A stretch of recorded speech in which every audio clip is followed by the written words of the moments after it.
In 2003, the U.S. and Mexican bishops came together to draft a pastoral letter called Strangers No Longer. This letter distills the Catholic social teaching on immigration into 5 easy-to-understand principles. Here to help us understand these principles is the Most Reverend Salvatore Cordileone, Archbishop of San Francisco. The first principle means exactly what it says, that people have a right to find opportunity in their homeland. They should be able to make a living, provide for their families where they live, where they're from. Migration is a right when it's needed, but people should not have to resort to that in order to just survive. Most people don't want to immigrate. Most people have a love for the land where they come from, so they have a right to be able to have decent work, to be able to provide decently for their families. It sometimes happens that people do not have the opportunities they need in order to make a decent living and provide for their families.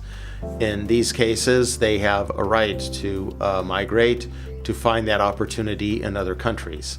Other countries have the corresponding responsibility then to receive those who are immigrating for just reasons and have the capacity and then the potential to contribute to the society to which they are immigrating. For us in the United States, it's simple because we're all descended from immigrants. Indigenous Americans are the only ones who did not immigrate, right? The vast majority of us have descended from immigrants.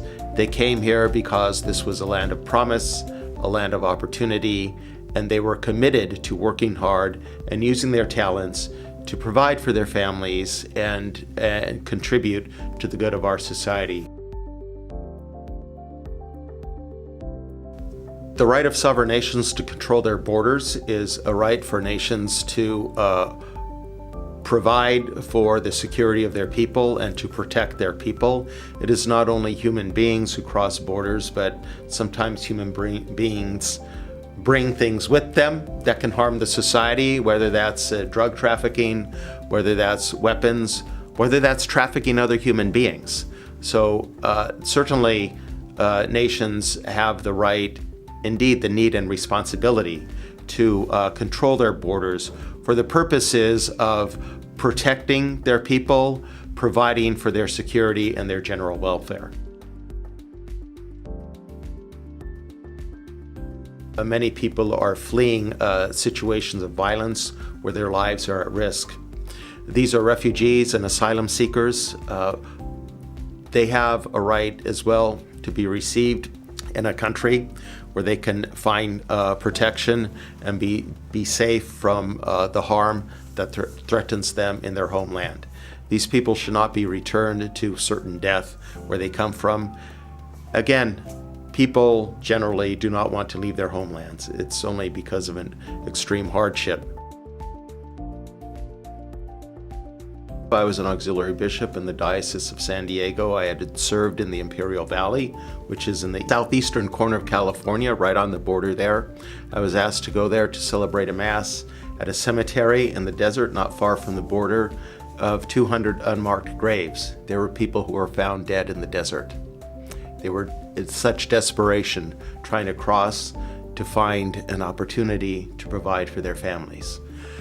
We have sort of theoretical, academic discussions about undocumented immigrants, but a situation like that, the reality of it hits home and hits very hard. Certainly, the situation of lack of documentation of immigrants coming here is one that has to be addressed, but in a humane way. Another thing I would urge all people to do, not just our Catholic people, is to put a face on the immigration question. That can really provide a different perspective on the whole question. Get to know the face of immigration and humanize it.